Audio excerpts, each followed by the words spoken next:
3장 전반부까지는 죄에 대한 이야기이기 때문에 조금 설교 말씀을 듣기가 힘들 수도 있습니다만은 참고 인내하시면서 잘 들으시면은 또 영적으로 신앙적으로 많은 도움이 될 줄로 믿습니다. 다른 사람을 쉽게 판단하는 사람들이 착각을 하는 것 중에 한 가지가 뭐냐면은 자신은 하나님의 판단을 받지 않을 것이다 라고 생각을 하는 것이라는 겁니다. 우리가 다른 사람을 지적할 때 손모양을 이렇게 하잖아요. 이렇게 하는데 이 손모양을 가만히 생각을 해보니까 금지손가락으로 다른 사람을 판단하고 지적하면은 엄지손가락으로는 하나님을 향한 겁니다. 하나님을 판단하는 거예요. 그러면은 사람을 판단하는 것으로 끝나는 것이 아니라 하나님을 판단하는 것이 되고, 그 다음에 나머지 손가락 3개는 자신을 향한 거죠. 자신은 3번을 판단을 당한다는 겁니다. 다른 사람한테 판단을 당하고, 하나님께 판단을 당하고, 그리고 자기 자신에게 판단을 당한다. 이런 결론이 나오는 것입니다. 하나님의 판단에서 제외되는 사람은 없습니다. 오직 예수 그리스도만이 하나님의 판단에서 제외될 수가 있습니다. 왜냐하면 예수 그리스도만이 완전하신 분이시기 때문입니다. 1장과 2장 초두에서 많은 죄를 지적을 해도 나와는 상관이 없겠지라고 생각을 하는 사람들은 절대로 착각을 하면 안 된다는 것입니다. 오늘 봉독한 본문 말씀 속에서 하나님께서는 심판에 대해서 어떻게 말씀을 하고 계시는가? 하나님의 심판에 대해서 오늘은 살펴보기를 원하는 것입니다. 첫 번째로는 오늘 본문 말씀은 아니지만 2절 말씀에 보면은 이런 일을 행하는 자에게 하나님의 심판이 진리대로 되는 줄 우리가 아노라 라고 말씀을 하고 있습니다. 하나님의 심판은 진리대로 된다. 진리대로 된다는 말의 의미는 공정하게 심판이 이루어진다라는 뜻입니다. 이 세상에서 심판을 전담하는 사람들을 우리는 판사라고 얘기를 합니다. 사람들은 판사들의 사법부의 독립을 보장을 해줘야 된다. 그래야 공정한 판단, 재판이 이루어진다라고 말을 합니다. 과연 사법부가 독립을 하면은 온전한 그리고 공정한 판단이 이루어질까요? 판사 개개인들이 자라온 환경이 있을 것이고 또 지금 처해진 그런 상황들도 있을 것이고 또 아니면은 판사 한 사람 한 사람들의 가지고 있는 정치적인 성향도 다 다를 것인데 과연 공정한 판단이 이루어지겠습니까? 저는 불가능하다라고 생각을 합니다. 사람들은 눈에 보이는 죄는 더 중요하게 생각을 하지만 눈에 보이지 않는 죄는 중요하게 생각하지를 않습니다. 불공정한 것입니다. 그러나 하나님께서는 눈에 보이는 죄나 눈에 보이지 않는 죄나 공정하게 판단을 하신다는 거예요. 사람을 죽이지는 않았지만 그러나 형제를 미워하는 마음을 가지고 있으면은 이 사람은 살인자와 동일한 심판을 받습니다. 그러나 사람들은 미워하는 죄에 대해서는 너무 관용적입니다. 도적질을 하지는 않았지만 남의 물건에 탐심을 가지고 있는 사람들은 도적질한 사람들과 똑같은 심판을 받을 것입니다. 그리고 동성연애를 하진 않았지만 동성연애를 용납하거나 아니면은 동성연애를 하는 것을 부러워하는 마음을 가지고 있으면은 그 사람은 동성연애를 한 사람과 동일하게 심판을 받을 것입니다. 하나님의 심판은 공정하게 이루어집니다. 단지 눈에 드러났느냐, 드러나지 않았느냐, 그 차이일 뿐인 것입니다. 두 번째로 하나님의 심판은 행한 대로 이루어진다는 것입니다. 오늘 봉독했던 6절 말씀을 우리 한번 다 같이 읽어보겠습니다. 하나님께서 각 사람에게 그 행한 대로 보응하시되, 행한 대로 보응을 받는 것은 가장 통상적인 사실입니다. 유대인들이 가지고 있었던 자부심 중에서 제일 큰 것이 뭐냐면은 율법을 가지고 있다는 것이었어요. 그 사람들은 율법을 소지할 수가 있었고, 또한 수시로 그 율법을 읽을 수가 있었고 들을 수가 있었습니다. 그래서 유대인들은 이것을 굉장한 특권이라고 생각을 했고, 또 상당한 자부심이라고 생각을 했다는 것입니다. 오늘날 우리가 성경을 소유하고 있고, 그리고 언제든지 성경 말씀을 들을 수 있는 것과 비슷하다라고 생각을 할 수가 있을 것입니다. 이것은 우리들에게 주어진 엄청난 특권이라고 할 수가 있습니다.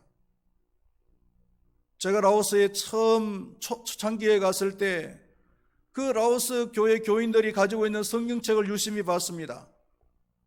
그 성경책들이 전부 다 쪽복을 가지고 있더라고요. 국제 기도원 협회에서 제공한 그 신약 성경만 있는, 아니면 신약 성경 중에서도 일부만 있는 그런 쪽복음을 들고 다녀요. 그래서 당신의 소원이 무엇이냐라고 물었더니, 당신이, 그 사람이 하는 얘기가 신구약 성경을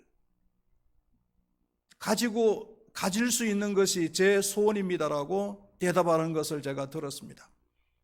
공산주의 국가에서 성경을 마음대로 들을 수도 없고 읽을 수도 없고, 그나마도 교회 안에서 허용되어지는 그 공간 안에서만이 성경을 가질 수가 있는데, 그것도 너무나 가난해서 성경 신구약을 하나 다 제대로 가질 수가 없었던 그 사람들의 모습을 지금도 기억을 합니다. 우리나라만 해도 그렇잖아요. 우리나라도 제가 어릴 때만 해도 경제적인 이유로 그 성경책을 마음대로 가질 수가 없었던 때가 있었잖아요.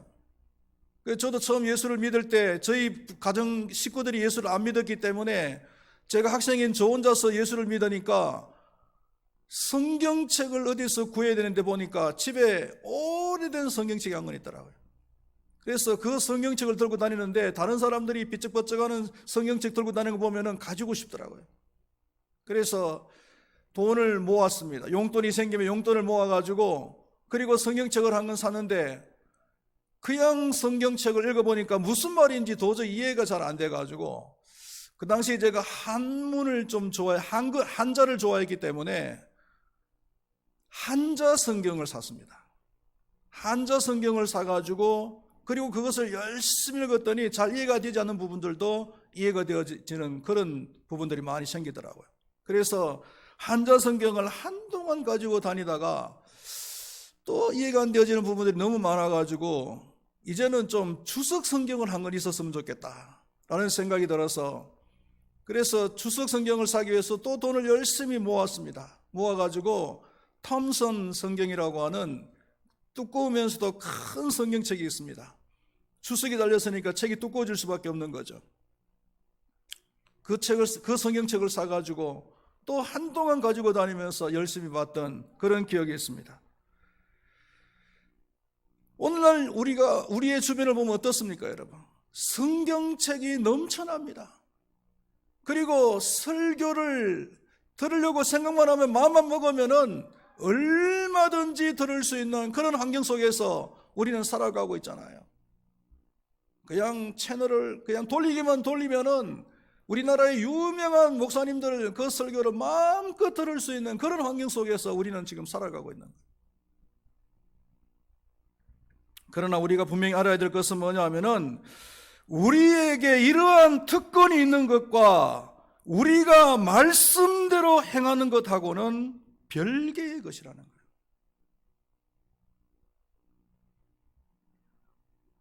우리가 착각을 하는 것이 뭐냐면은, 좋은 설교를 듣고 그리고 새로운 설교를 들으면은 내 인품이 좋아지고 그리고 내 인품이 새로워질 것이라고 생각을 하는 이런 생각들, 이런 착각에서 우리는 벗어나야 된다는 거예요. 유명한 설교자의 설교를 듣거나 아니면은 명설교자의 설교를 들으면은 듣고 있으면은 내 인품이 아주 고상해지고 아니면은 참신해진다라고 생각을 하고 있지는 않습니까, 여러분들? 그래서 신앙생활 하면서 설교 말씀을 들으면서 내가 어떻게 하면은 저 말씀을 듣고 순종하는 삶을 살까라고 고민을 하기보다는 어떻게 하면은 좋은 설교를 들을 수 있을까? 어떻게 하면은 새로운 설교를 들을 수 있을까? 여기에 더 많은 관심을 가지고 있잖아요.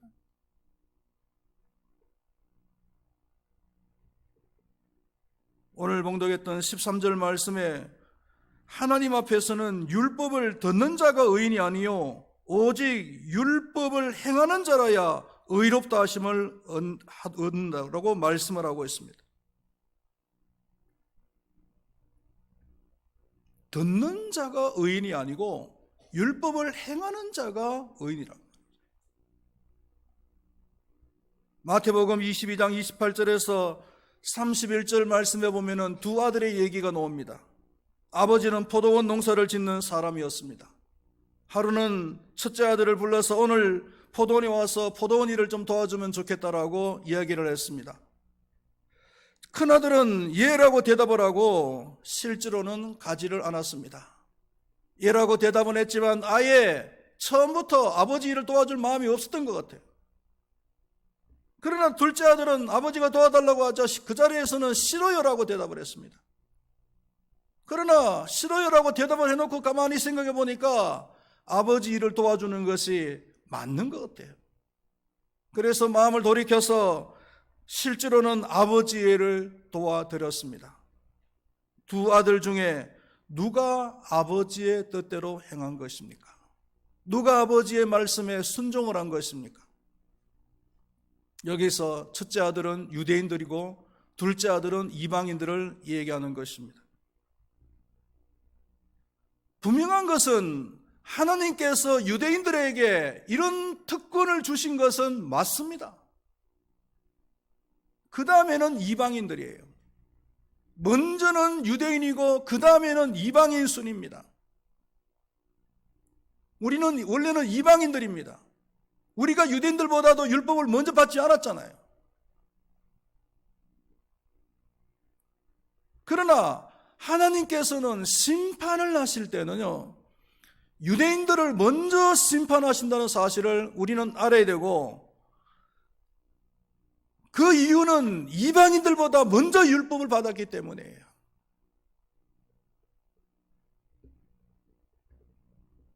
율법을 받고 그리고 성경 말씀을 받았으면은 그것으로 끝나는 것이 아니라, 그 특권으로 끝나는 것이 아니라 그 특권 다음에는 책임이 따른다는 사실을 우리는 알아야 됩니다.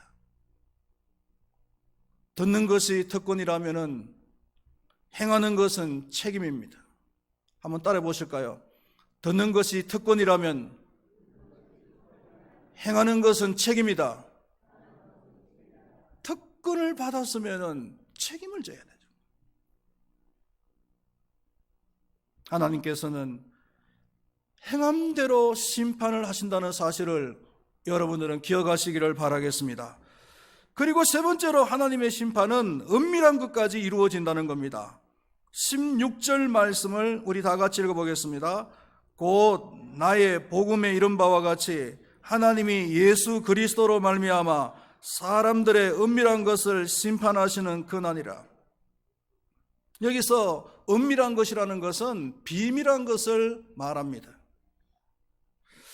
유대인들의 특징이 뭐냐면은 그 사람들은 경건성과 거룩성을 추구할 때에 내면보다는 외형적인 것을 더 중요하게 생각을 한 사람들입니다.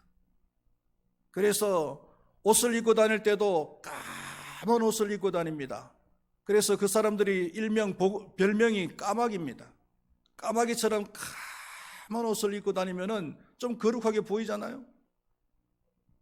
기도를 할 때도 어떻게 내면적으로 하나님 앞에 진실하게 성령의 이끌림을 받아서 기도할까? 이것보다는 사람들에게 어떻게 내가 기도하는 모습을 보일까? 여기가 더 관심이 많은 거예요.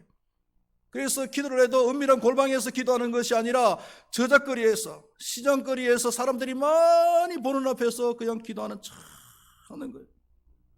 그러면 사람들이 지나가다가 저 사람 기도 열심히 하는 사람이구나, 신령한 사람이구나, 이렇게 생각을 할 거란 말이죠. 걸음걸이도 마찬가지입니다. 걸음걸이도 아주 거룩한 경건한 모습으로 걷는 거예요. 이것을 아주 연습을 했다는 거예요. 연습을 했어요.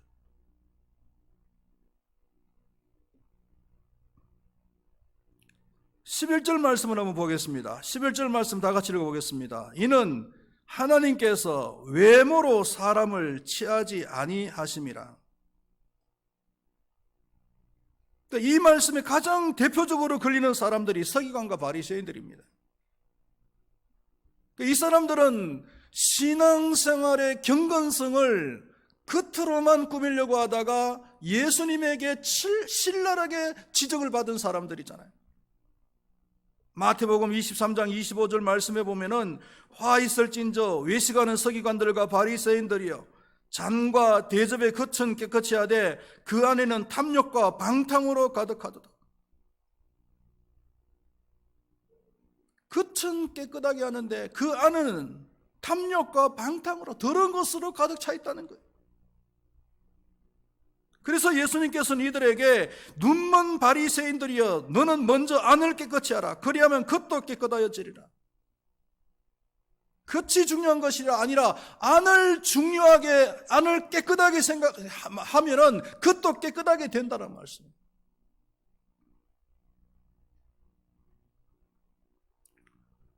심리학에서 방어기제라는 말이 있습니다. 이 방어기제라는 말이 무슨 뜻이냐면은 내면이 엉망인 사람일수록 겉을 화려하게 꾸미는 경우가 있는데, 이렇게 하는 이유가 뭐냐면은 자신의 그 내면의 더러운 부분들을 감추기 위한 거란 말이죠. 이걸 방어기제라고 그래요. 방어기제. 기제라는 말은 방법, 수단 이런 의미겠죠. 내면에 상처가 많고 아니면 내면에 떳떳하지 못한 죄를 가지고 있으면은 이를 숨기려는 방법으로 외적으로 화려하게 장식을 한다는 거예요. 화장을 화려하게 한다든지, 아니면 지나치게 부를 과시하려고 한다든지, 아니면은 지나치게 선하게 보이려고 한다는 거예요.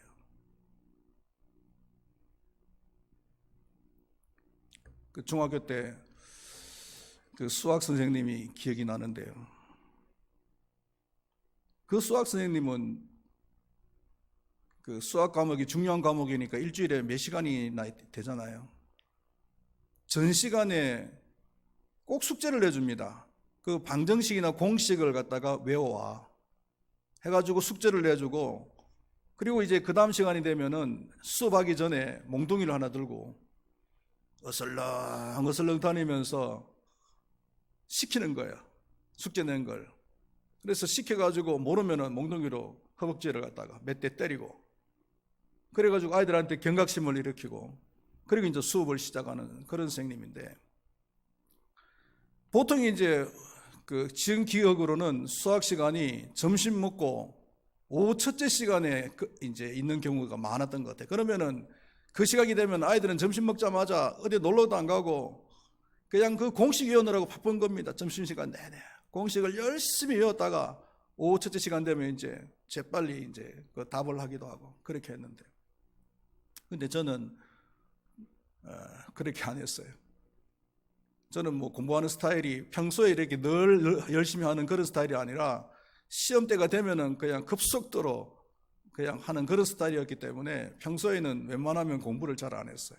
그래서 수학 시간이 다음 시간인데도 불구하고 점심시간에는 저는 제가 좋아하는 걸 하러 가는데, 뭘 하러 가냐면은 평행봉 있죠. 평행봉. 평행봉을 제가 굉장히 좋아했습니다.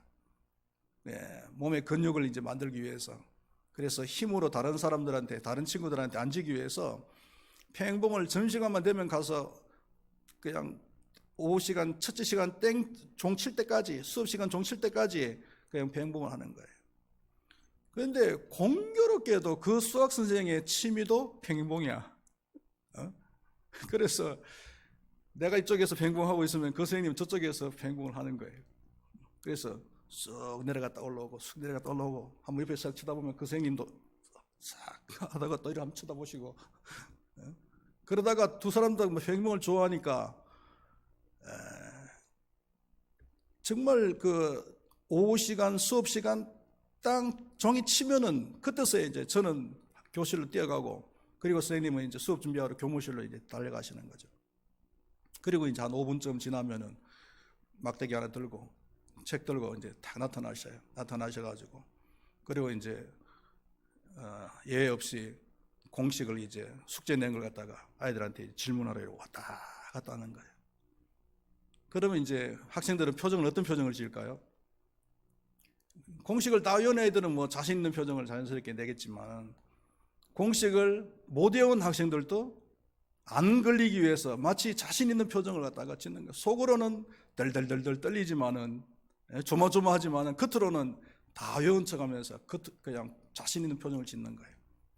그런데 저는 안 통해요. 왜 안 통하냐? 조금 전까지 같이 팽봉을 하고 있었거든. 저놈은 공식 안 외우고 조금 전까지 나하고 같이 공식 외운 놈이야. 팽봉을 했던 놈이야. 너무나 잘 알거든요. 그러니까 맨날 저는 꼭 시켜요. 그래가지고 엄청나게 얻어맞았던 기억이 지금도 나는데, 그겁니다.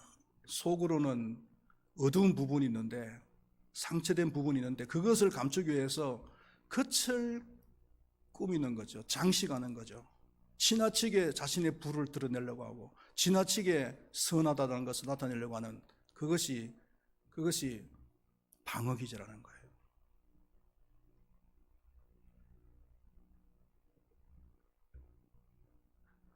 요즘은 남녀가 만날 때 맞선을 잘 안 보잖아요. 우리 때는 맞선을 잘 봤는데, 요즘 말로 하면 소개팅이죠. 뭐 소개팅을 보는데, 남자가 여자가 만나면, 여자들은 처음 만나면은 가능한 한 이쁘게 보여야 되잖아요. 이쁘게 보이기 위해서 하는 방법이 뭘까요? 빛을 등지고 앉는 거예요. 카페 같은 데 앉으면은, 다방 같은 데 앉으면은 등을 등지고 앉는다든지, 창문을 갖다가 등지고 앉으면은 여자들이 이쁘게 보여요. 그래서 첫인상이 너무 좋고, 그래서 두 사람이 잘 돼가지고 신혼여행까지 가서, 신혼여행 그 다음날, 첫날 밤 잘 보내고 그 다음날 탁 아침에 봤는데 두 사람이 깜짝 놀라는 거죠. 누구냐? 화장 다 지우고, 그리고 맨살에 밝은 데서 보니까 민낯이 다 드러났잖아요. 그래서 신혼여행 갔다 오자마자 이혼한다는 사람들이 많았다는데, 밝은 데서는 다 드러나는 거예요. 주님께서 심판하실 때는 이런 은밀한 부분들이, 겉은 화려하게 장식을 하고, 그래서 내면의 어두운 부분들을, 내면의 상처들을, 내면의 그 밝히지 못할 그런 죄들을 다 감추려고 하지만은, 그러나 우리 주님께서는 불꽃 같은 눈으로 우리의 내면을 꿰뚫어 보신다는 거예요. 그렇기 때문에 우리는 어떠한 삶을 살아야 되느냐 하면은, 외면보다 내면을 잘 가꾸는 그런 성도들이 되어져야 될 줄로 믿습니다.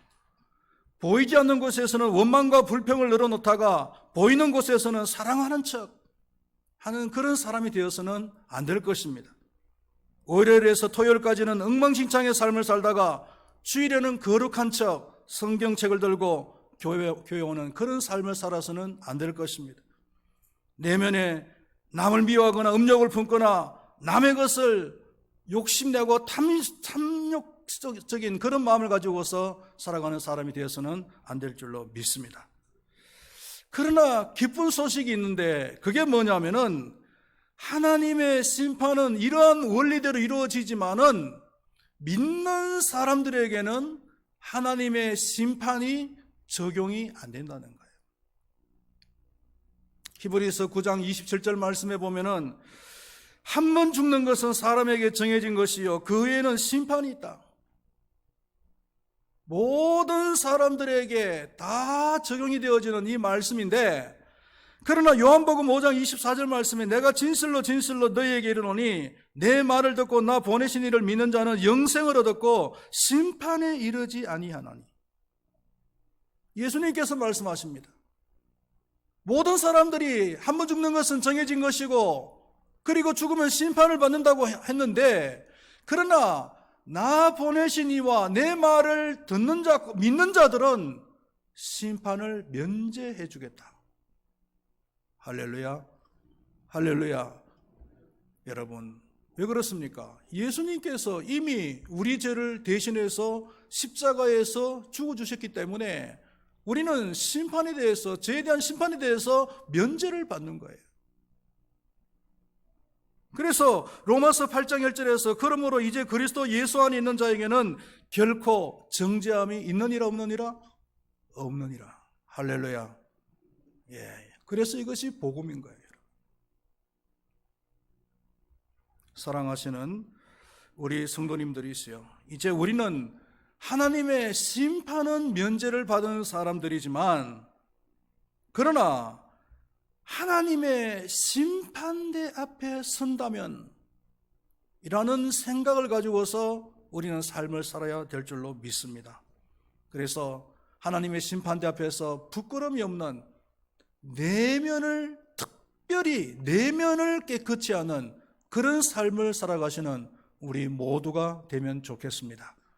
기도하시겠습니다. 하나님 아버지, 한 번 죽는 것은 사람에게 정해진 이치인 것 같이 모든 사람은 하나님의 심판에 앞에 설 수밖에 없습니다. 그러나 예수님께서는 말씀하셨습니다. 나 보내신 이를 믿고 내 말을 듣는 자는 영생을 얻었고 심판에 이르지 아니한다라고 말씀을 하셨습니다. 누구든지 예수님을 믿기만 믿으면은 심판의 면제를 받는다는 말씀입니다. 얼마나 감사하고 얼마나 좋은 말인지요. 기쁜 소식인 줄로 믿습니다. 하지만 우리가 심판을 받지 않는다고 해서 마음대로 살아서는 안 될 줄로 믿습니다. 심판의 면제의 대상이긴 하지만, 그러나 만약에 내가 심판대 앞에 선다면 이라는 가정하에서 우리가 삶을 살아가는 것이 필요할 줄로 믿습니다. 진리대로 심판하시는 우리 주님, 행함대로 심판하시는 우리 주님, 은밀한 곳까지도 다 심판하시는 우리 주님, 우리의 내면까지도 보시는 불꽃 같은 눈을 가지신 분이신 줄로 믿습니다. 우리의 외면보다 우리의 내면이 하나님 앞에 부끄럽지 않는 삶을 살아가는 우리 모두가 되게 하여 주시옵소서. 예수님의 이름으로 기도드리옵나이다. 아멘.